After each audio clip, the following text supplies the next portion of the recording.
Suara hati seorang istri Indosiar. Iya, Wah.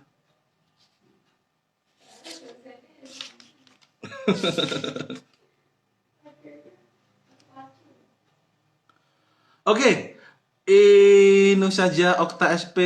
Mas Munir, welcome to my IG Live. Ray Irving, halo Mas Ray, apa kabar? Selamat ngopi, jangan lupa absen di LMS. Halo Mas Munir, Mbak Okta, jangan lupa ya ngisi absen. Rizka Fitriani, jangan lupa ngisi absen. Rizka, halo Rizka. JTN Mahbubah, halo Mahbubah, how are you? Ana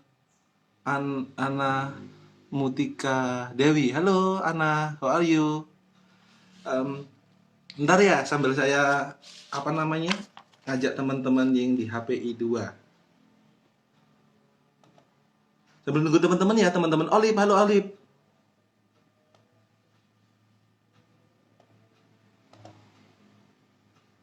Kelas lain mungkin Mbak Wafik, Aiza, kalau mau gabung juga nggak ada masalah saya.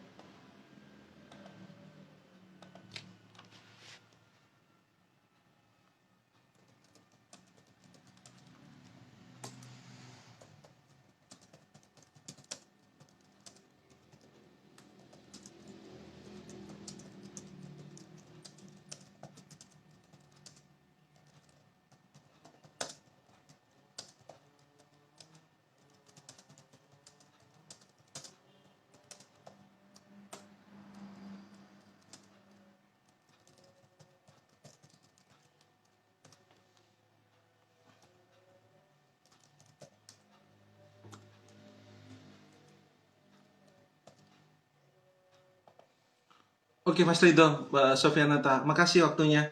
Tadi saya jawab pertanyaan dari Aiza masalah suara hati seorang istri, kemudian Mas Ridho dan kawan-kawan. Maka kemudian hukum alam tuh kita bicara logika, kita bicara kebenaran yang ada di masyarakat di situ. Yang prakteknya memang kalau kita bicara santet tadi pertanyaannya, santet itu memang susah dibuktikan dan itu ada di masyarakat dan itu diakui di masyarakat. Namun di sini adalah kita kan harus kita bicara karena kita civil law system, apa yang dikatakan undang-undang itu yang kita jalankan, apakah ada aturan khusus yang mengatur masalah santet itu yang harus dibuktikan sebenarnya.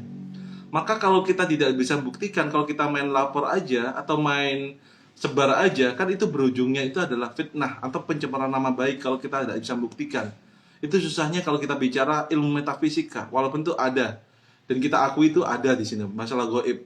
Tapi sekali lagi adalah kita bicara orang hukum kita bicara bukti, walaupun logika itu bicara kebenaran itu ada, namun prakteknya yang terjadi di masyarakat teman-teman adalah teman-teman yang dilihat itu seringkali apakah ada bukti konkret masalah itu semua. Kalau tidak ada, berarti itu tidak bisa dibuktikan gitu loh. Itu masalah santet itu. Selain saya bicara tentang suara hati seorang istri di Indosiar itu. Maka hukum logika itu bicara tentang kebenaran, bicara tentang human reason,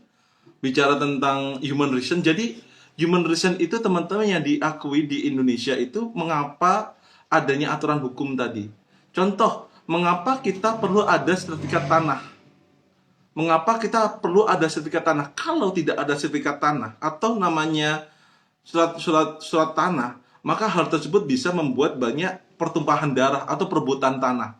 Maka dalam hukum ekonomi, hukum pertanahan itu seringkali bukti kita punya tanah itu adalah dengan bukti tertulis baik bentuknya akta tanah ataupun letter C, terawangan tanah ataupun sertifikat tanah. Maka tanah itu menjadi barang bukti yang dibuktikan dalam hukum pertanahan teman-teman di sini. Logikanya apa? Agar tidak terjadi perebutan suatu saat di lain waktu gitu. Maka perlu didaftarkan di situ. Contoh lagi, mengapa dalam bidang logika kita lah, bicara perburuan itu adalah mengapa buruh itu hari ini banyak di outsourcingkan. Iya kan, outsourcing. Outsourcing itu apa? Wijaya Gria Ayu, outsourcing itu dia kerja kontrak, tidak pegawai tetap gitu. Banyak outsourcing hari ini. Teman saya kerja di PT BSI Tumpang Pitu, perusahaan emas yang ada di Tumpang Pitu Banyuwangi, dia gaji tinggi loh teman-teman. Tapi kerjanya itu cuma berapa? Cuma 2 tahun 3 tahun. Habis itu kontraknya dipakai. Kan kasihan sebenarnya. Udah kerja-kerja enak, kemudian utang mobil diputus oleh perusahaan. Karena kenapa? Perusahaan tidak mau rugi dan undang-undang mengatur masalah outsourcing atau pegawai kontrak di sini teman-teman. Itu sih masuk di logika juga. Tapi sebenarnya kita teliti adalah dalam hukum ini banyak aturan-aturan hukum, peraturan perundang-undangan yang harus kita teliti bersama-sama. Masalah BPJS kenapa naik sih? Kan itu bisa kita evaluasi bersama-sama teman-teman. Dalam kita mata kuliah logika dan penerapan hukum di sini. Oke, saya terlalu melebar nih. Kemudian saya bicara masalah perkembangan hukum alam itu bagaimana sih Pak Basuki? Perkembangan hukum alam teman-teman itu berasal dari kekaisaran Yunani dan Romawi di situ.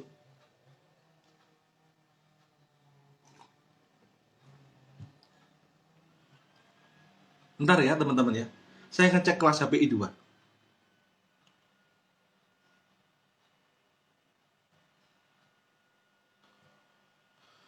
Teman-teman, bagaimana sih perkembangan hukum alam tadi itu? Perkembangan hukum alam berasal dari kekaisaran Yunani dan Romawi. Pada waktu itu karena Plato berpikiran bahasanya banyak pengaruh dari Socrates juga tentang gagasan adanya masyarakat itu. Plato dan Aristoteles berpikiran adanya gagasan tentang masyarakat dan akal nalar manusia. Karena waktu itu dikuasai oleh gereja, teman-teman. Dari gereja, orang percaya pada dulu kan ceritanya itu adalah tentang tentang Vatikan. Vatikan Paus itu kan dianggap sebagai Tuhan, dianggap sebagai raja. Dan kemudian orang Aristoteles dan Plato berpikiran ada masyarakat dan akal nalar manusia. Yang mana akal nalar manusia itu menjadi peluang bagus untuk adanya demokrasi dan juga kemenangan di situ. Maka kemudian Plato mengajak masyarakat untuk meyakinkan tujuan masyarakat agar mendidik masyarakat menggunakan akal pikirannya gitu. Dalam Islam juga diajarkan innallaha la yughramma biqaumin hatta yughramma bi anfusihim. Kan kita dituntut untuk gunakan akal pikiran kita. Maka kemudian akal pikiran kita untuk merubah sesuatu seperti itu. Asal mula seperti itu, walaupun sebenarnya konsepnya di hukum Islam pun itu juga ada sudah lama. Namun perkembangan dari kekaisaran Yunani dan Romawi itu tadi dari Plato dan Aristoteles, yang Aristoteles melihat ternyata ada ketimpangan antara hukum agama dan juga akal manusia. Maka Aristoteles kemudian merangkan itu teman-teman, bagaimana mendidik masyarakat untuk menggunakan akal nalar manusianya agar bisa menyelesaikan masalah-masalah yang ada di masyarakat. Akal nalar manusianya seperti itu. Itu asal mula dari hukum alam, teman-teman. Maka kemudian Plato beranggapan bahasanya negara itu melakukan pemaksaan di sini. Negara melakukan pemaksaan, mengatur masyarakat dengan cara memaksa membuat peraturan itu. Buat peraturan yang mana gara-gara tersebut Plato berpikiran masyarakat pun punya hak, masyarakat punya kesempatan untuk bisa ikut di masyarakat. Maka muncul kemudian teori demokrasi. Karena ada unsur kesetaraan tadi itu. Kan kekaisaran Yunani Romawi melihatnya itu adalah raja dan rakyat jelata. Plato mendidik masyarakat untuk menggunakan logika, dan hukum alam mengajarkan setiap masyarakat dilahirkan sama kedudukannya. Baik itu dia suku kulit hitam, kulit putih, anak raja, kedudukan sama. Maka muncul teori demokrasi, kesetaraan tadi itu. Dalam Islam pun kita diajarkan bahasanya, diajarkan tentang manusia bukan dilihat dari kemapanannya, tapi dilihat dari atqakum, ketakwaannya kan. Takwaannya, hatinya.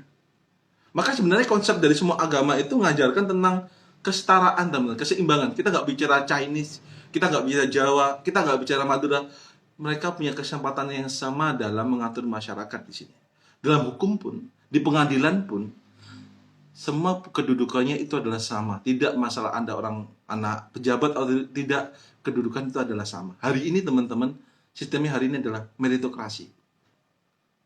Keahlian, kemampuan, kapasitas dan kapabilitas. PNS hari ini juga itu adalah kapasitas dan kapabilitas. Maka teman-teman harus pintar. Teman-teman harus cerdas juga. Kenapa harus pintar, harus cerdas? Agar teman-teman itu punya posisi yang cukup bagus di masyarakat. Karena emang kedekatan perlu, tapi lebih perlu lagi adalah kemampuan, kapasitas, baik itu kemampuan otak dan kemampuan. Kan pintar nggak cuma di otak, ada di tangan, ada di kaki. Bagaimana kita bisa menyelesaikan suatu masalah, itu kepintaran kita. How legal problem solving kita, teman-teman. Kan tidak cuma hukum aja, ada cara kita bekerja ekonominya, kemasyarakatan bagaimana. Maka yang dilihat adalah Plato beranggapan demokrasi adalah kesetaraan, dan kemudian dia beranggapan Plato itu tentang perlunya seseorang itu untuk mentaati hukum. Karena ada aturan demokrasi tadi, perlu hukum mengatur itu gitu. Kesetaraan tadi, ada hukum. Ada pikiran tentang kesetaraan. Maka harus ada aturan yang mengatur itu agar masyarakat mentaati hukum tadi itu.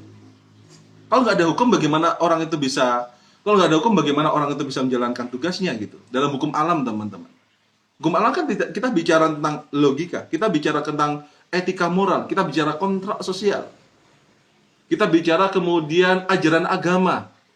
Kita hukum alam belajar tentang bagaimana manusia bisa hidup berdampingan dengan alam gitu. Dan hukum alam itu, teman-teman, yang digunakan kemudian dalam asal muasal hukum dari Kekaisaran Yunani Romawi tentang adanya diskriminasi, tentang adanya kemudian terlalu kuatnya ajaran agama waktu itu, muncul kemudian bagaimana orang gunakan akal nalarnya untuk bisa menyelesaikan suatu masalah tadi itu, teman-teman.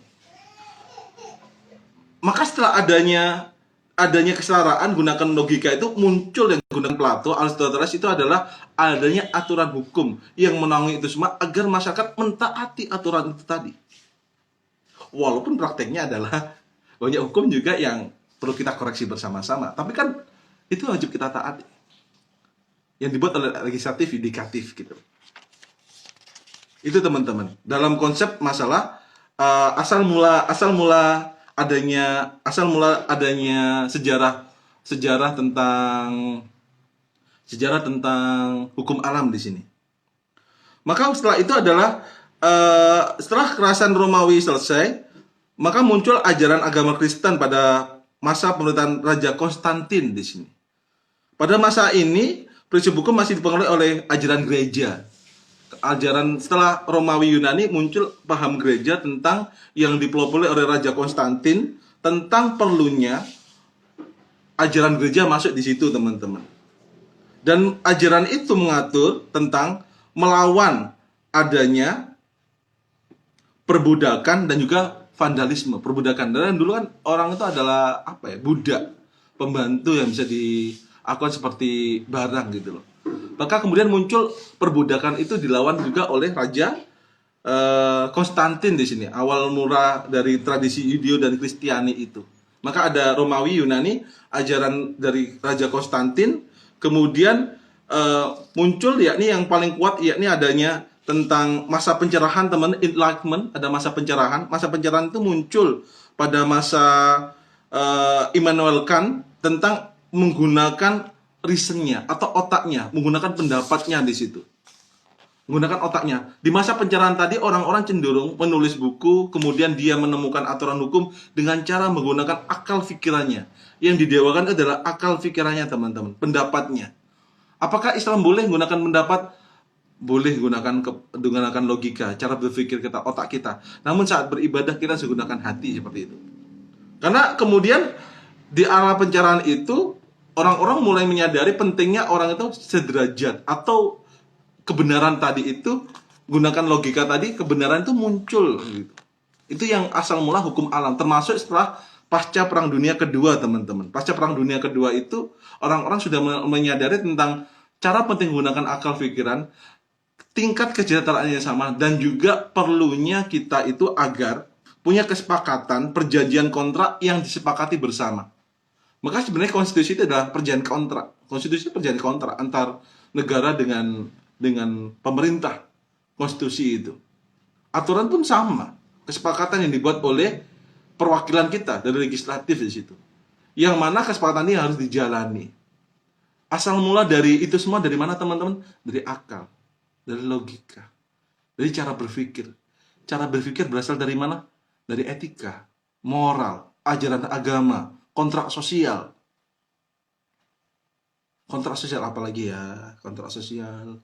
Kemudian apa namanya? Tentang human reason, alasan manusia, akal manusia. Itu asal muasal dari hukum alam itu semua, teman-teman. Sampai hari ini banyak negara menggunakan hukum alam sebagai fondasi. Walaupun prakteknya antara common law system, civil law system berbeda, tapi prakteknya adalah masalah hukum alam ini sebagai pegangan orang untuk menggunakan akal manusia dalam penemuan hukum. Maka teman-teman kalau teman-teman bisa membuat logika hukum, teman-teman bisa membuat legal opinion, pendapat hukum. Baik itu pendapat hukum di mana, di perusahaan, di desa, atau di daerah teman-teman semua. Maka kemudian dalam hukum cenderung pada logika, termasuk dalam hukum apapun, teman-teman. Kalau teman-teman bisa menggunakan logika dengan baik, cara berpikir yang baik, teman-teman nanti bisa masa depan yang cerah. Teman-teman punya peluang yang cukup bagus. Next time, minggu depan kita bicara positivisme hukum dan metodologi ilmu hukum ya. Jadi kita akan bertanya masalah itu proses itu. Itu asal mula teman-teman. Itu mungkin ya masalah hukum alam, tentang sejarah hukum alam. Kalau teman-teman ada pertanyaan, Mas Fasil doang. Mas Fasil doang ya? Mas Fasil doang bergabung. Wah, cuma doang. Mas Fasil ada pertanyaan, Aiza Aprilia ada pertanyaan dulu, kami silahkan. Teman-teman dari HPI 1 kalau ada pertanyaan dulu, kami silahkan. Jangan lupa ngisi absensi teman-teman ya di LMS. Klik present dan juga jawab diskusinya. Karena diskusi saya nilai. Teman-teman nanti klik apa? Mas Sobri, jangan lupa ngisi diskusi Mas Sobri ya. Ada nanti itu ada klik present, ngisi diskusi yang saya tanya itu, teman-teman isi, dan kemudian dan kemudian teman-teman nanti kalau ada pertanyaan bisa langsung bertanya dengan saya. Seperti itu. Nanti file ini nanti di IG Live saya share ke YouTube biar teman-teman bisa klik atau belajari di YouTube linknya seperti itu. Ada pertanyaan dulu teman-teman yang hadir di IG Live saya pada pagi hari, ada pertanyaan dulu, kami silakan.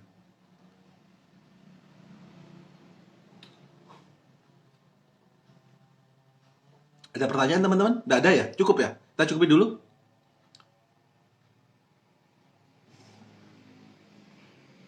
Teman-teman jempol semua nih, berarti cukup ya. Kalau gitu saya cukupi sekian dulu, teman-teman. Saya cukup sekian dulu. Teman-teman yang mungkin telat bisa lihat di di history IG saya. Makasih teman-teman. Makasih juga jempolnya. Wasil Doang, Wijaya Gria Ayu, Nengkwira, Vidayani. Makasih jempolnya. Kita tutup dengan baca surat Al-Asr 1 kali. Bismillahirrahmanirrahim. Al-asri innal insana lafi khusr. Makasih teman-teman, makasih waktunya. Ngapunten sedaya kelepatan kula. Yang baru hadir mohon maaf, waktunya kita sudah